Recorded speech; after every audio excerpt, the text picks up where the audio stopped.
தாரா பலன்கள் அப்படின்னு சொல்லுவாங்க.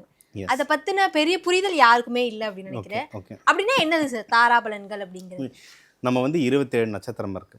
ஒரு ஒரு நாளும் ஒரு ஒரு நட்சத்திரத்தால் ஆளப்படுது. ஓகேங்களா? நம்ம வந்து 30 டேஸ்ன்னு வச்சுருக்கோம் ஒரு கேலண்டர். இது வந்து ஜார்ஜியன் கேலண்டர் சொல்லுவோம். வெஸ்டர்ன் கேலண்டர் சொல்லுவோம். ஆனால் தமிழ் மரபு இல்லை இந்திய சன்ஸ்கிருதி பிரகாரம் பார்த்தீங்கன்னா 27 நாள் தான். 27 நாள் தான் இருக்குது, 30 நாள் கிடையாது.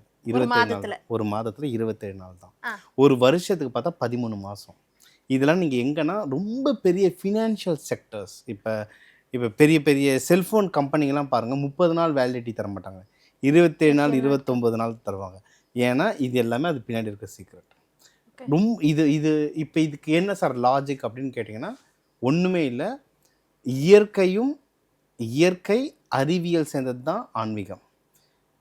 ஒரு நம்மளுடைய இந்த இயற்கை எதுனா ஒரு பூமி தாய் ஆதி பராசக்தியை வச்சு தான் இது எல்லாமே டிரைவ் பண்ணுவாங்க. ஒரு பெண் உடம்புன்னு எடுத்தால் 27 டேஸ்க்கு ஒரு தடவை தான் ஒரு சைக்கிள் வரும், 30 டேஸ்க்கு ஒரு தடவை இல்லை. அதனால தான் 27 டேஸ் வச்சுருக்காங்க. அந்த ஒரு 27 டேஸுமே ஒரு நட்சத்திரங்கள் கொடுத்துருக்காங்க. ஸோ ஒரு சில டே பார்த்தீங்கன்னா நீங்கள் காலைல எழுந்தோன்னே இன்றைக்கி மைண்டே சரியில்லை அப்படின்னுவோம். சில நாள் நேற்று தான் மேனேஜர் திட்டிருப்பார், ஆனால் இன்னைக்கு காலைல எழுந்தால் திடீர்னு எனர்ஜியாக இருக்கும்.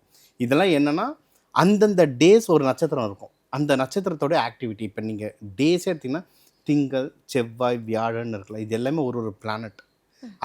அந்த கிரகத்தோடைய டே ஸ்ட்ராங்காக இருக்கும். அதே மாதிரி அதை பார்த்த நம்ம வந்து பஞ்சாங்கம் படிக்கிறதில்ல, நார்மலாக எல்லாருமே படிக்கிறதில்ல. அதில் பார்த்தீங்கன்னா ஒவ்வொரு நாளுக்கு ஒரு நட்சத்திரம்னு இருக்கும். ஸோ அந்தந்த நட்சத்திரங்களுக்கு ஒரு ரிசல்ட்டுன்னு இருக்கும். இப்போ இந்த தாரா அப்படின்றது ஒரு 2 நட்சத்திரத்தை கம்பைன் பண்ணி எனக்கு எப்படி ஒர்க் ஆகுது அப்படின்னு சொல்லி பார்ப்போம். இதை ஜென்ரலாக நம்ம வந்து திருமணத்துக்கு மட்டும் பார்த்துட்ருக்கோம். ஆனால் இது வந்து வாழ்க்கையில் எல்லா விஷயத்துக்கும் பார்க்கலாம். நான்லாம் காலச்சக்கரம் ரிப்போர்ட்னு ஒன்று ரெடி பண்ணுவேன். இப்போ இதெல்லாம் பார்த்தீங்கன்னா பெரும் முதலாளிகள் இந்த ரிப்போர்ட் என்கிட்ட வாங்குவாங்க. அவங்களோட தினம் மீட்டிங்ஸ் இதை பேஸ் பண்ணி பண்ணுவாங்க. நீங்கள் டவுட்டாக இருந்தால் கூகுளில் வந்து இந்தமாரி பிஸ்னஸ்மேன் தாராபலன்லாம் எப்படி யூஸ் பண்ணுறாங்கன்னு பாருங்கள். பெரும் பிஸ்னஸ்மேன் சொந்தமாக ஜோசியரை அவங்க வீட்டுங்களில் ஆஃபீஸுங்களில் வச்சுருப்பாங்க.